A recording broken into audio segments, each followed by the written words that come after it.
Hello, everyone. Good morning, good afternoon, good evening from wherever you're attending this info session with us today. We're very happy to have you today. Today's discussion is going to be on CPT, OPT, and on-campus jobs at SFBU. I'll go ahead and wait another minute or two to let any other attendees who are kind of joining the info session a little bit later to trickle in, and then we'll go ahead and get started. Thank you guys for joining us today.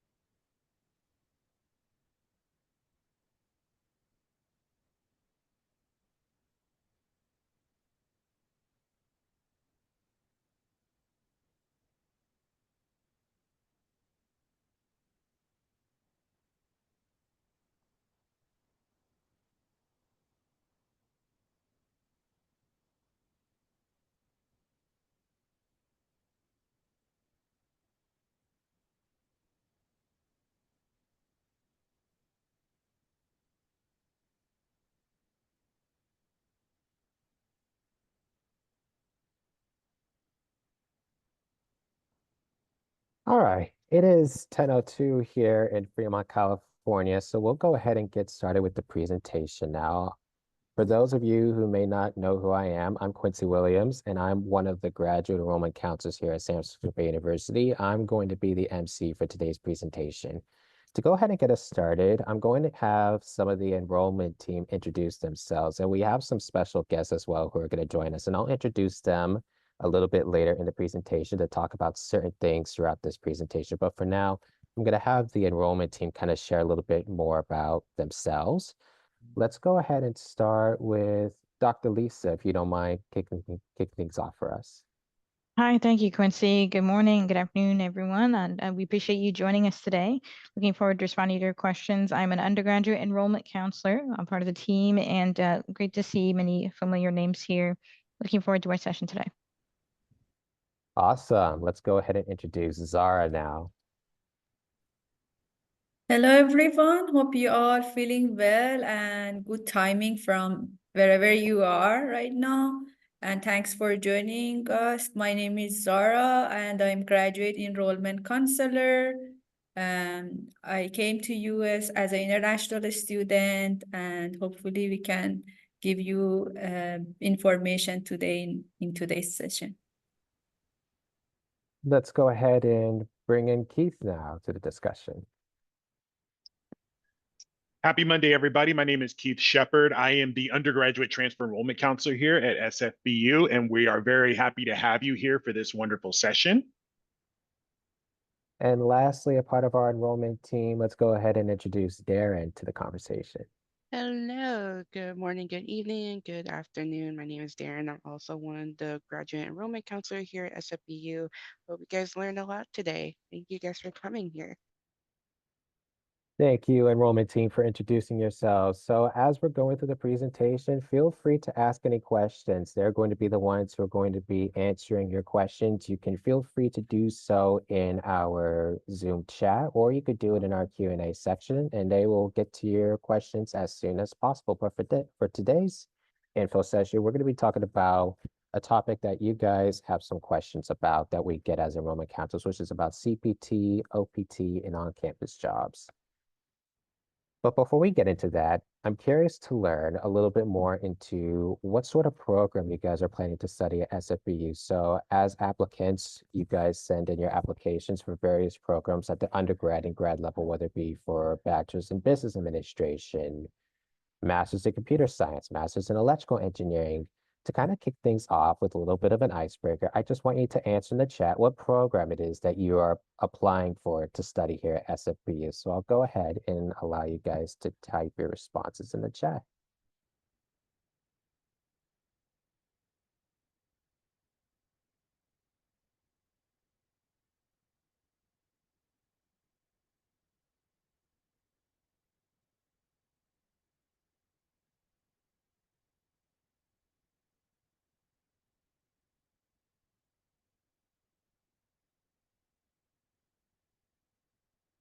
Looks like someone in the Q&A mentioned master's in computer science. Very nice. Very glad to have you joining us today, Davika.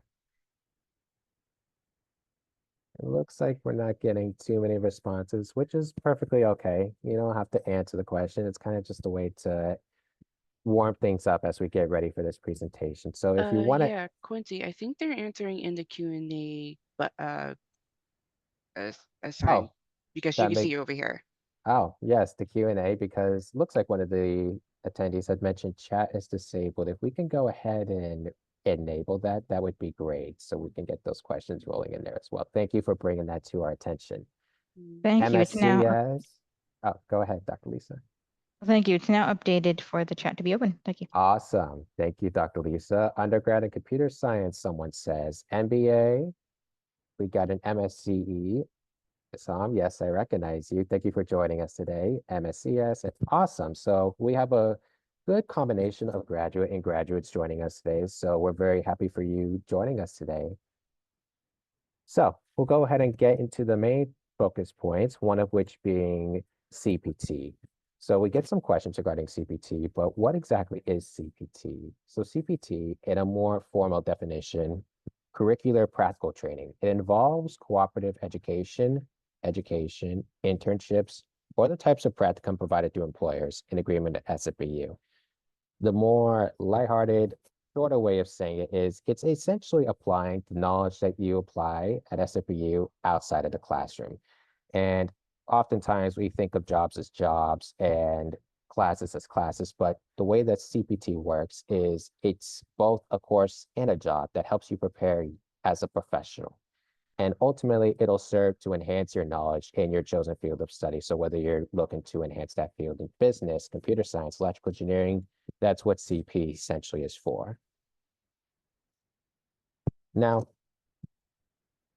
for CPT in particular, there's going to be two directions we go. And if we have anyone who's domestic here, we'll go ahead and discuss this a little bit further later. For those who are domestic local students, you can apply for CPT whenever.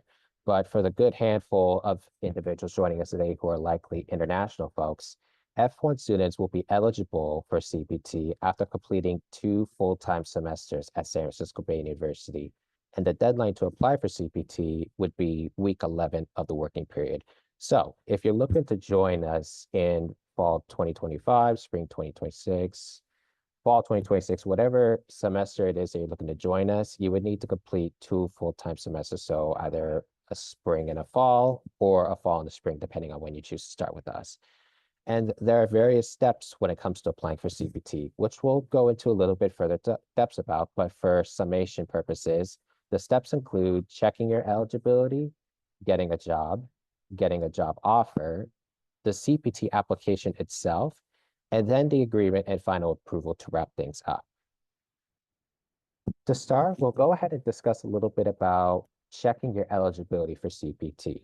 So similarly to you guys maintaining your scholarships, needing to be in good academic standing, to be eligible for CPT at San Francisco Bay University, you must be in good academic standing and meet the minimum CGPA requirements. Some of you may be familiar with this already, but for graduate students, it's going to be maintaining a 3.0 or higher. And for undergrad students, it's going to be a 2.0 or higher. You can't be employed as a TA at SFBU. And what this essentially means is if you're looking to apply for CPT, you can't have an on-campus job at San Francisco Bay University while also pursuing the CPT. You will need to choose one or the other. You would need to have a valid F1 status for 9 months, which is typically what 2 semesters is in duration of. And the asterisk is to indicate that this is not applicable to local students. As mentioned earlier, local domestic students are eligible to apply for CPT immediately. And you would also need to have a passport for international students that's valid for the next 6 months. After checking your eligibility, the next step is to getting the job. So you would need to apply for a job that's in your field of study. Your job must be located within the United States, and internships may be in person or remote. Students are expected to maintain physical presence on campus to comply with F1 requirements, unless they've had registered for an academic break. And this makes sense because frequently students will ask if they can pursue part-time jobs while they're pursuing their education, and the answer to that as enrollment counselors is no. you need to prioritize your education at San Francisco Bay University, and in doing so, you need to remain physically and full-time as an international student. Alongside this, remote and hybrid positions count as online courses for F1 students. Afterwards, applying for the job is actually getting the offer letter. If you are offered the job, you'll need to request an offer letter from your employer. And generally, when you do get accepted for a job, they'll provide a offer letter to you, but if they don't, you will need to request one from your employer. And there's a good handful of things that need to be included in that offer letter for you to use that in your application for CPT. I won't go into all of them, but I'll go ahead and just leave this slide for a few minutes as you're asking questions in the Q&A or in the chat, just so you can see all the necessary requirements that are needed on your offer letter. And with that, I'll go ahead and turn things over to Zara, who will continue to talk about the steps in CPT applications. Thank you so much, Quincy, and welcome everyone again. And first of all, I just want to mention that all of this information is just for you to get to know about your rights as a F1 student, as an international student when you enter the country. However, CPT is not required, it's just optional opportunity for you to get to know about work culture in United States when you are studying, but your main focus is to study and get your degree at SFBU or any other university that you decide to go. So this session is just information about all of these rights that you have, and we don't want to put any pressure on you to get CPT once you study. It is just optional opportunity. So once you got a job after finishing 2 semesters, what is the application process? Congratulations, you got the job, and now it's your time to submit application on your student portal under student services, and then apply for CPT. You have to upload your job offer letter and I-94 if you are international, and if you are local student, just upload your job offer. After you submit your CPT application, it will take 3 to 4 business days, and sometimes in peak times, 1 or 2 weeks for processing. And once you have to wait till you get the notification that your CPT agreements will be forwarded to your employer. Once your employer signed the agreement, then we will go to the next step. And in this stage, if you have all of your documents, everything will go smoothly. But sometimes if you haven't uploaded all documents, maybe there will be a delay in the processing time.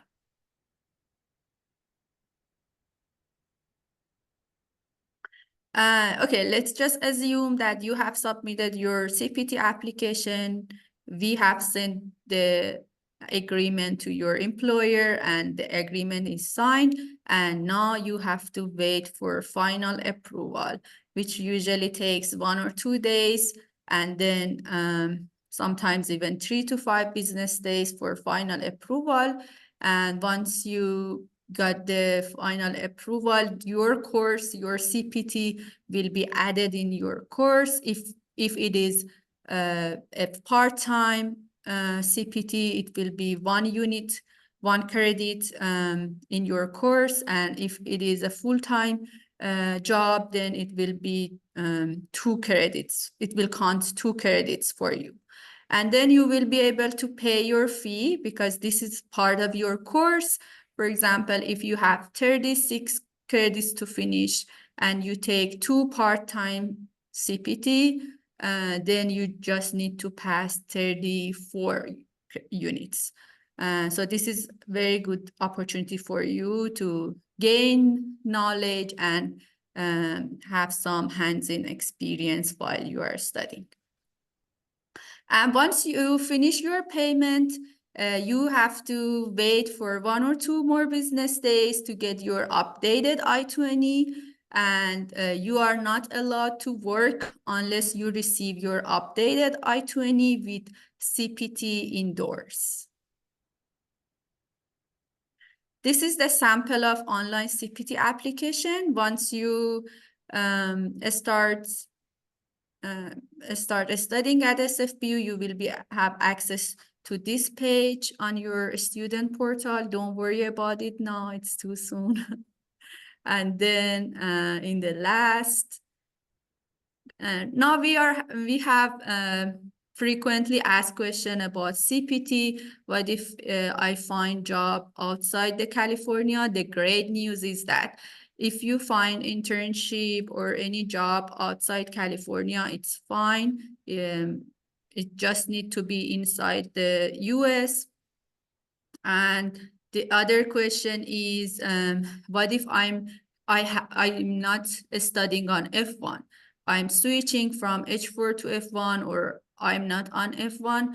You can apply for CPT once you change to F1, because as we said, this is the right and opportunity for F1 students. So if you are on H4, or any other temporary visa, you have to either check with your DSO or check with your lawyer about the eligibility to work while you are studying. And the other question is, will my reports be graded? The good news is that yes, your grade will be graded as a pass or not pass. So there won't be any letter-based grade. However, once you finish your CPT, there will be 1 or 2 forms that your employer will sign up, and you will also fill out a form that what you gain during this experience. What did you learn during this experience? So it is very simple, and then your professor will review the document and you will get the credit for this job. And this is all we have. However, if you have more questions, stay tuned till the end of the session, because we will have open QA session, and you will have chance to ask more questions if you have. And back to you, Quincy. Thank you, Zara, for sharing that information. And with that being, I would like to introduce our first guest speaker with us today. We have Jessie joining us for the virtual Zoom session. She is our International Student Advisor and our PDSO. So I'll go ahead and turn things over to Jessie now, who will go into greater depth into OPT here at SFBU. Hello, good morning, everyone, and welcome to this session of CPT, OPT, and on-campus job. Now, OPT, although it's too early to share information, but just remember, this is just for information purposes. Students are eligible for OPT only after they are ready to graduate. That is, you need to complete all your courses of study, and only in the last semester you can apply for OPT. So like I said, don't put any pressure right now. This is after you complete all the courses that you are eligible for. So this is OPT is temporary employment that is directly related to your program of study. You will have to petition to graduate before you can receive the form to request for OPT. You petition to graduate at least 1 semester before the last semester of your study in SFBU. Then when you are in the last semester, that's when, after the session has started, after 1 month, you can start sending applications and we will process it. This process is a little different from CPT. The reason being, after we issue the endorsed I-20 to you guys, you will have to apply to USCIS yourself for OPT. USCIS is responsible in approving your OPT. You will receive an EAD card, which is called a work authorization document. It will mention the start and end date of your OPT.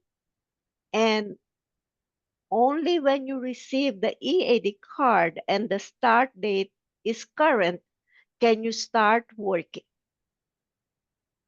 Now, when you look for a job and you start working, you will need to report that employment to us through SFBU portal. We report it to the government, and then in return, they give us an I-20, which we give to the students, which is a proof that they are maintaining their status. Now, again, this is at the last of your study in SFBU, the last semester. When you receive your OPT authorization card, you no longer will be attending classes. You are now okay to go out and join the job that you want to, provided it is related to your program. The only issue is CPT. If you do 2 full-time CPTs, government counts that towards OPT. So we always discourage students not to do 2 full-time CPTs. While part-time CPT there's no restriction. Anybody, once you're eligible to do CPT, you can do part-time CPT if you have 5 semester left, if you're bachelor students, or you are master level student, you have 2 semester left, you can do part-time CPT, and government doesn't count that. Also, a lot of times when you apply for OPT to USCIS and you have done full-time CPT, we have seen cases where there are requests for evidence, which is more stressful for students to handle as they don't know what to do.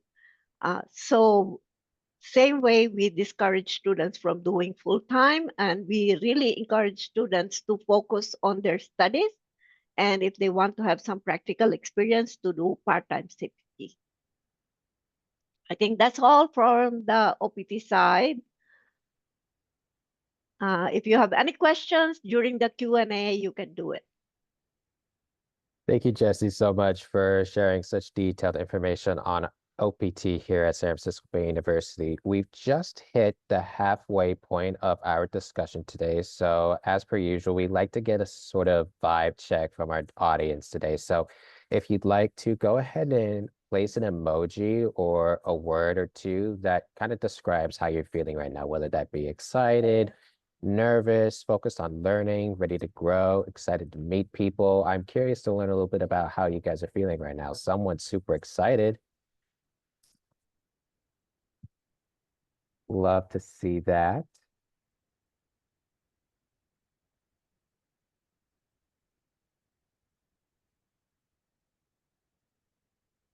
Excited to meet new people, focused on learning. So many positive emojis. We love to see that.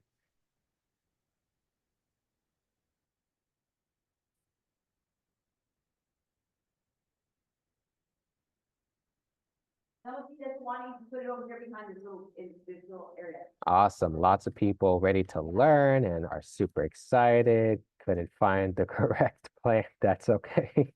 We got the idea. You're very ready to grow. We love that. We'll go ahead and proceed on to the second half of our presentation now, which is going to cover on-campus jobs at San Francisco Bay University. And for that, I'm going to go ahead and hand things over to our next guest speaker, Kenrick Ali. He's our Partnerships and Career Services Coordinator here, and he'll go ahead a little bit into the on-campus jobs and how to apply for said jobs. Kenrick, I'll take it over to you. Awesome. Thank you. Welcome, everyone. like Quincy said, my name is Kenrick. I am still pretty new to campus, but not new to finding jobs. So I work in our career services, and we act as a resource for you all at every level of your time here at SFBU. And we work to get you, work with you to find internships as well as when you're graduating full-time employment. So we work through a software platform called Handshake, which as you accept and come to SFB, you will get a link to be able to go ahead and create your account. And we encourage you to do that right away because it allows you to kind of build up your professional image, your resume, and start seeing a lot of events in the program, in the software that you can attend and fine tune your skills, right? We do have a variety of on-campus positions, as Quincy um, has noted on the screen. So those we can certainly work with you to get to apply to those. They're usually found on the Human Resources website, on our SFBU website. Let's see, what else can we tell you? We exist again as a resource. We do quite a few different events to help you with your skill development, to get you networking within the community. So hopefully later on it'll help you uh, find jobs and find other professionals pretty easily. Yeah, that's us. Thank you, Kendrick, for You're the welcome. detailed insights. I'll go ahead and share a little bit into how exactly it is that you apply for these on-campus positions. So there's three real key ways. As Kendrick already mentioned, Handshake is a big one. We also have the TriNet Hire portal in which students post, SFU posts available student positions through TriNet. And then the third one that I think doesn't get as mentioned as often, but I think should be acknowledged because I do see it frequently, is if you want to follow SFU's LinkedIn page. By following it, it'll keep you updated on potential job postings for on-campus positions that take place here at San Francisco Bay University. The ones that were mentioned previously, I've seen a couple of those mentioned in our current LinkedIn job postings. So if you want to take a look at those, I'll be sharing some sample job postings as well that'll give you some insights into what details go into a job description for some of these on-campus positions. But with that said, I'll go ahead and turn it over to our next speaker, Dr. Peter, who is our Senior Director for Career and Life Planning. Some of you may have had interactions with him already, who will go into a little bit more about what his job entails. So Dr. Peter, I'll take it over to you. Yeah, thank you very much, Quincy, and greetings to everyone. We're really excited to have you here on this call, and we're hoping to see you all at SFBU. At the Career Center, we support students on their, career and life exploration journey. And to do that, we offer a number of services. We have programs, and we also offer a number of platforms here. And so part of what we support students with is we offer appointments, one-on-one appointments that you can make with a career counselor. That is myself, Kenrick. We also have what we call a career studio, and that is we have a number of student assistants who've been trained, and they are here available at the Student Success Hub. That's like a center on campus where you can walk in between Monday and actually it says Monday and Thursday. We extended it to Friday. And a student assistant who's been trained can help you with building a resume, or a CV, with your LinkedIn profile, with the job search, and with just mock interview, and with just any sort of questions that you may have that are career related. In addition to that, we have events, where we invite employers, whether it is career fairs, whether it is talks in which professionals who are working in the industry in one of the companies around here in the Bay Area. We've had speakers like from Cisco, from OpenAI, from different tech companies, financial services, all sorts of professionals to come and give guidance as well as open their networks. And then one other thing that we have that is huge here is a mentorship program. So students who opt into this program are matched with an industry professional for a mentorship, which means that they just share their knowledge. They sort of like guide you so that you can understand what the industry requires and how you can best fit into the industry, as well as also, wherever possible, they can also open their networks. They can introduce you to people in the industry and just share with you insights and stuff like that. So just to end my presentation, I wanted to actually show you our website, because that gives you quite a bit of information that you can look at beyond this talk. So if you will allow me, I will just walk you through very quickly. If you go to SFBU website and you go to career services, you will come to Career Center. You will come to this page and it will tell you what are the services we offer. You are a prospective student, so we are just told you about students, but we also support alumni, who have completed their studies and who are in the workplace. We also partner with staff and faculty, and then we also work with employers.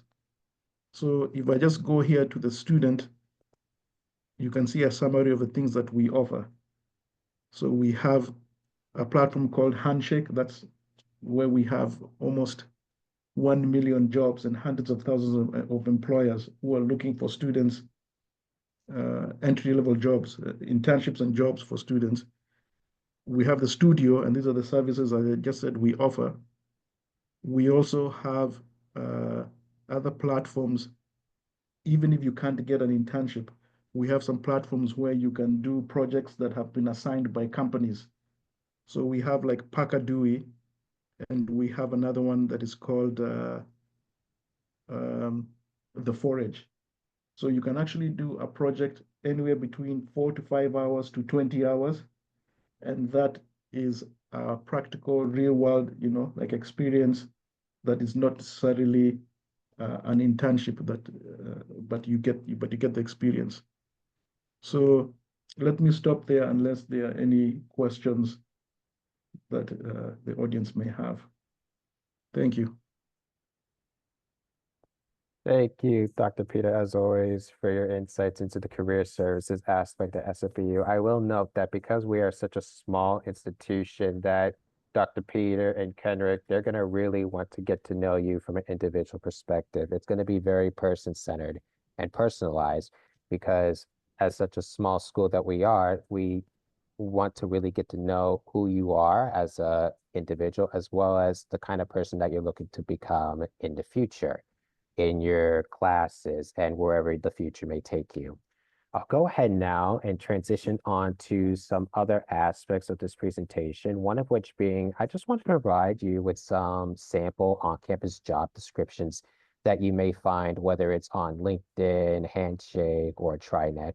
One of these is a student assistant scribe. And so in that, you'll kind of get a job summary, key responsibilities, qualifications, the work schedule. So it gives you a very in-depth perspective into the kinds of on-campus jobs that you have. So I'll kind of just read briefly what the student assistant scribe does. It provides in-class support to students requiring academic assistance by accurately transcribing spoken content, class discussions, and lecture materials. This role is essential in ensuring accessibility and equal learning opportunities for students with documented support needs. So if that were something that you were interested, you can simply apply for that through one of the 3 platforms that were described earlier. Another potential sample on-campus job description that we have is a summer library student assistant. So if you are interested in providing support to the academic librarian with various projects and helping visitors find books, research materials, and other information sources for their research projects, this is also another opportunity that you can potentially pursue here at SFBU on campus. And then the third one is our Student Success Hub assistant. So Dr. Peter, I'll mention Dr. Kafele in just a second here, and Kenrick all work in the Student Success Hub. You can work as an assistant there, and your primary responsibilities would just be to greet and welcome students, staff, and visitors, ensure the area is clean, report any maintenance or safety issues, and a bunch of other stuff. So if ultimately you're willing to and wanting to better enhance the student experience at San Francisco Bay University, any of these positions would be worth pursuing. On that, Quincy, can I add something before you go to the absolutely. next slide? Yeah. As you can see, one of the qualifications for this on-campus job is that you are currently enrolled and completed at least one term as a student at SFBU. So if you are right now in the process of your visa and you are not enrolled yet, you are not able to apply for these kind of jobs. So even though I know you want to plan about your finance, my suggestion is to not to rely on these kind of jobs because there will be a limited number of on-campus jobs, and you are able to apply for them once they are available and once you are enrolled at least one semester as a student at SFBU. Thank you, Zara. Yes, that is a fantastic point that you have brought up and one that should be noted amongst everyone who has joined us today. So hopefully that does clarify some questions that you may have asked us regarding applying for on-campus jobs at SFBU. I'll go ahead and now transition over to some Bayhawk facts, just a couple of quick facts that I wanted to share with you. So as of right now, SFBU has a 70 to 80% student retention rate. We had just celebrated our 40th anniversary last December, so that was an exciting event that had taken place. 83% of students who graduate from SFBU are hired within 6 months of graduation, and we are a very diverse community here at San Francisco Bay University with individuals coming from over 40 countries globally. So we are very happy to share these facts with you today. And on that note, I'll go ahead and introduce the final guest speaker that we have, Dr. Kafele. He is our Dean of Students, and I'd just like him to share for a couple of minutes what his role is and kind of how he'll be supporting you, not only when it comes to on-campus jobs, but just your entire educational experience. Thank you, Quincy. As you said, I'm Dr. Kafele Khalfani. I'm the Dean of Students here, and I will be with you pretty much, excuse me, throughout your journey. So we start that off with our new student orientation in the fall. Then we'll take you through a number of things to make sure if students are living on campus, our residential life program, making sure that you're having a positive experience living on campus. Our student life program will make sure that you can get involved in clubs and organizations and celebrations, including everything from our fall dance to various cultural events that we'll put on. So our goal here is to really make sure that you have a positive experience outside of the classroom that also links that in together. So again, career services falls within student affairs and helping you to find a job, internships, and think about what you're going to be doing with your future.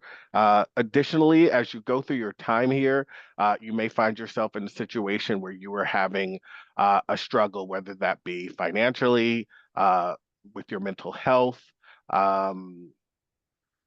loss in family and things like that. I also work with our behavioral intervention team and our care team because, again, when we talk about our 70 to 80% retention rate, we want to make sure that different life obstacles don't get in the way of you continuing your education. So if you find yourself struggling with any sort of issue, you can always schedule an appointment to come in and talk with me, and we can help to figure out how we can overcome those obstacles and make sure that you continue to make your way towards graduation. So our offices are located over in the Student Success Hub. That's the other building away from the main one, so that we hope that you will come over and take advantage of the services that we have here, which includes, once again, myself in the Dean of Students Office, Career Services, Student Life. We also have our Accessibility and Disability Coordinator. Title IX is over here, as well as our academic counselors. We also have academic support that's over here in the Student Success Hub, and our health and wellness. So those are where our counselors are. So we hope you'll come spend some time over here. We also have our the multipurpose room, where you may have a class or come for an event. Student government also will be over here. And last but not least, we also have our academic tutors. So hopefully you'll come spend some time over in the Student Success Hub. We'll have a lot of events for you, starting with NSO and going into Welcome Week. And we're very excited to welcome you all here in the fall. Thank you, Dr. Kafele, for sharing all that helpful information. With that being said, we are kind of approaching the end of today's presentation. So for the next 10, 15, 20 minutes, we're going to leave it up to you guys to ask any questions. So feel free to provide your questions. You are welcome to do a number of things. You can scan the QR code and submit your questions through that. You can ask questions as you may have been through the Q&A or the chat. I think we can also have students raise their hands and answer verbally if they would like. So you can also raise your hand if you want to speak verbally, and someone, either the enrollment team or someone who's more specialized, can answer your questions. So we'll kind of leave it up to you for the next couple of minutes to see if we have any questions as we wrap up today's info session. Thank you, Quincy, and everyone. We have a question in the chat or Q&A about how many months a student can work part-time on CPT. And Darren, it looks like you'd like to answer. Yeah. Oh, my bad. I just clicked on the button by Okay, accident. no problem. But so on the website, it does note that up to 20 hours students can work part-time for both on-campus jobs and CPT, and that will be shaped around your classes that you're registered for. And is there a limit to how many months or by term any member of our staff team would like to confirm as well? It's up to 6 credits. 6 credits. So that would be 3 times to take the class, 2-unit class. Yeah, it depends. If it's full-time, it will be 3 semesters, but if it's part-time, it's up to 6 credit, which is like 6 semesters. Great, thank you.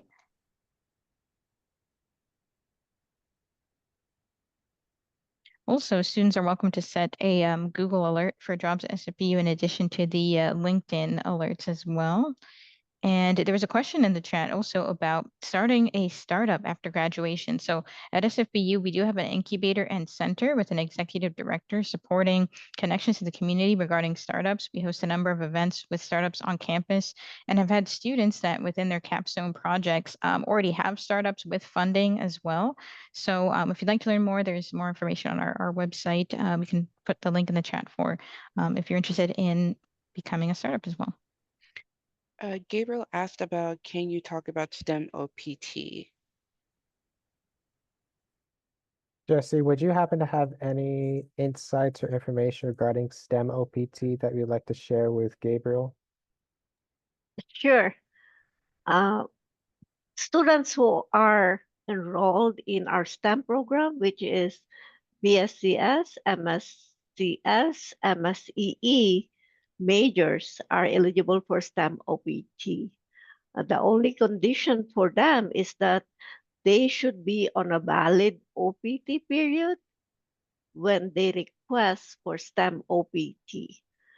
STEM OPT is just like initial OPT. The only difference is that STEM OPT is more monitored by the government. There is a proper documentation created by the employer for the student. You still are not going to be coming to the campus to attend classes. You are still out there in the workforce, but oversight is more stricter than when you are on initial OPT. That is the only difference. Our MBA and BAIS, BSBA program is not STEM designated degree. So they are not eligible for STEM OPT. The OPT for those students are only for 1 year, while for the STEM program, it is a total of 3 years. Thank you for clarifying that because we had someone asking in the chat, how long can you work on OPT after graduation? I think you had just covered that. Another question for the jobs on the campus. When is the earliest I could start working after being enrolled? So as mentioned earlier, you will need to work a full-time semester before you're eligible to apply for those on-campus positions.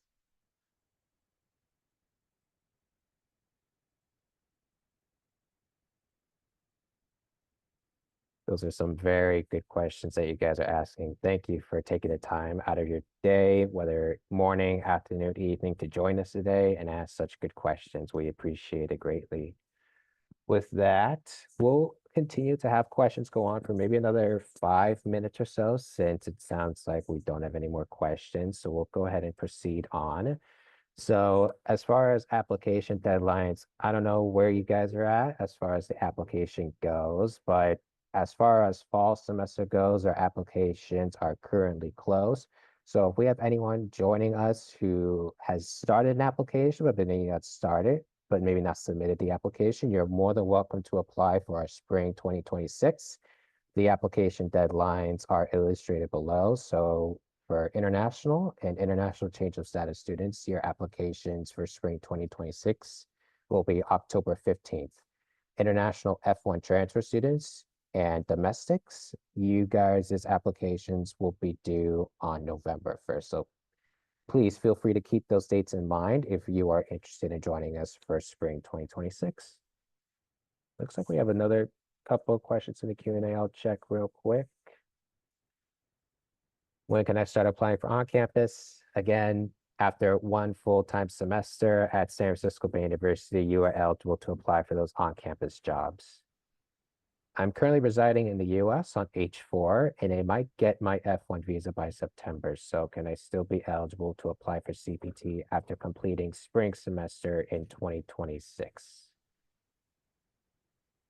So as mentioned earlier, if you're looking to switch from an H4 to an F1 visa, you are welcome to apply for CPT after you pursue 2 full-time semesters with us at San Francisco Bay University. So if you were to get your visa switch done before the start of fall 2025, you are, as so long as you do fall 2025, spring 2026, you would be then eligible to apply for CPT. You would just need to follow the other steps of eligibility in order to proceed with that.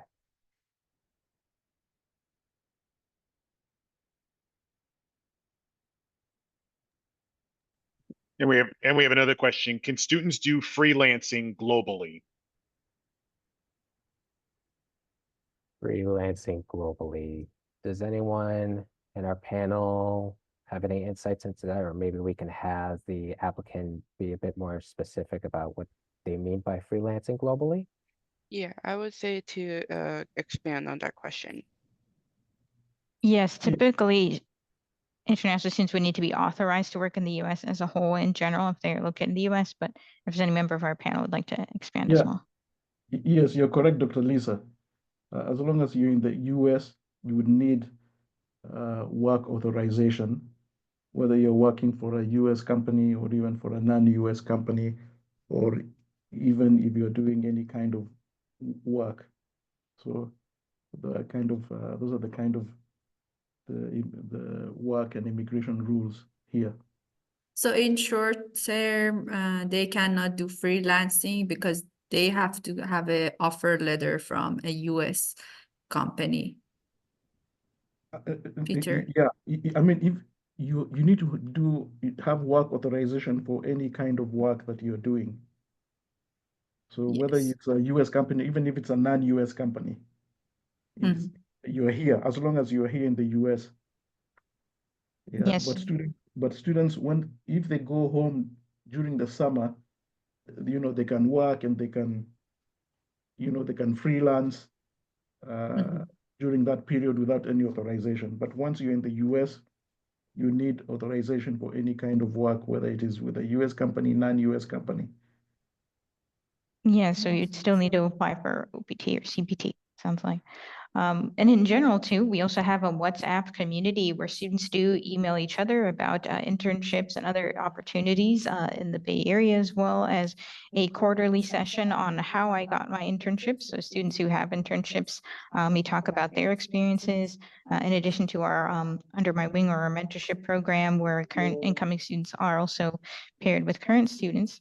And then lastly, as a whole, you're more than welcome to always connect with us for questions as well. And we have another question in the chat. Are you advised? Let's see. I think that's related to orientation. So we will let you know to contact your counselor.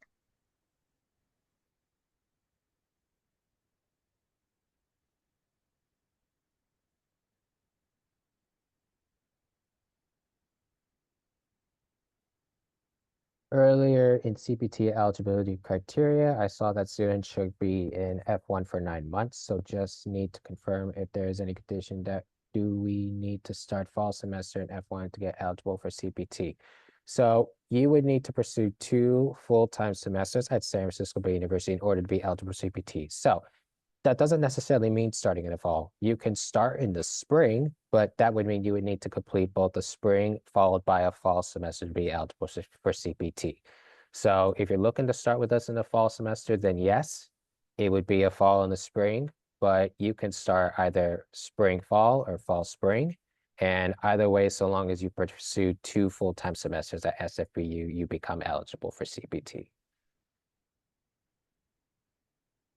And can I add something? If you are transferring from another US university and you are on F1 status for 9 months, even though you have not completed 2 semesters at SFBU, you are eligible to apply for CPT. And I would like to anyone else from panel to confirm this information.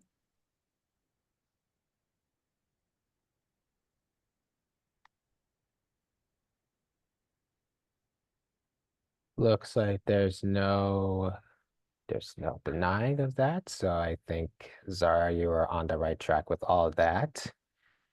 With that, looks like we've answered most of your guys' questions. Continue to ask them. It looks like someone wants WhatsApp group. So if anyone wants to provide that in the chat, feel free to do so. But with that, we'll kind of go ahead and wrap up today's presentation by just thanking you one more time for joining us, wherever you are in the world, for learning a little bit more about CPT, OPT, and on-campus jobs here at San Francisco Bay University. With that, I also want to share some upcoming events that are going to be taking place. So for anyone who is an admitted student at San Francisco Bay University, we will be hosting a virtual admitted student day, Saturday, July 12th from 10 a.m. to 12 p.m. Feel free to scan the QR code in the bottom right to go ahead and register for said event. And alongside that event, we will be continuing to do these virtual info sessions throughout June and July, I believe, of which we have a couple more info sessions coming up, some of which include business and engineering school info sessions and job placements.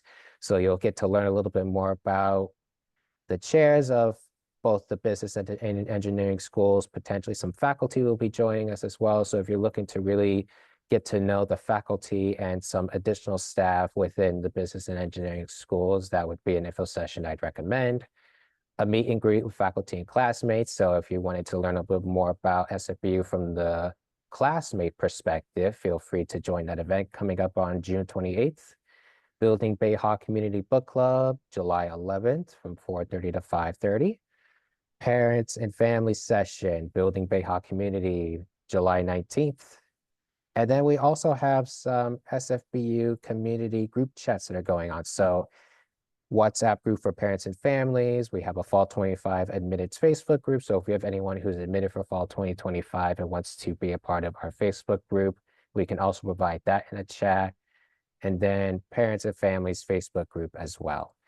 With that, we'll go ahead and see if there's any last questions in the chat or in the Q&A, and we'll go ahead and wrap it up from there. Thank you all for participating, and I see almost everyone has stayed in the session, so which means you have found this very informative. I'm really glad for that, and I would like to thank all of the panels to participate and all of the enrollment counselors. Thank you everyone for joining and participating. With that said, if there are no other questions, no other comments, we'll go ahead and wrap up today's session. Thank you all from the attendee perspective to the panel perspective for joining us today, and I hope you guys have a good rest of your day. Bye. Thank you, everyone. Take care. Take Thank you, care. guys.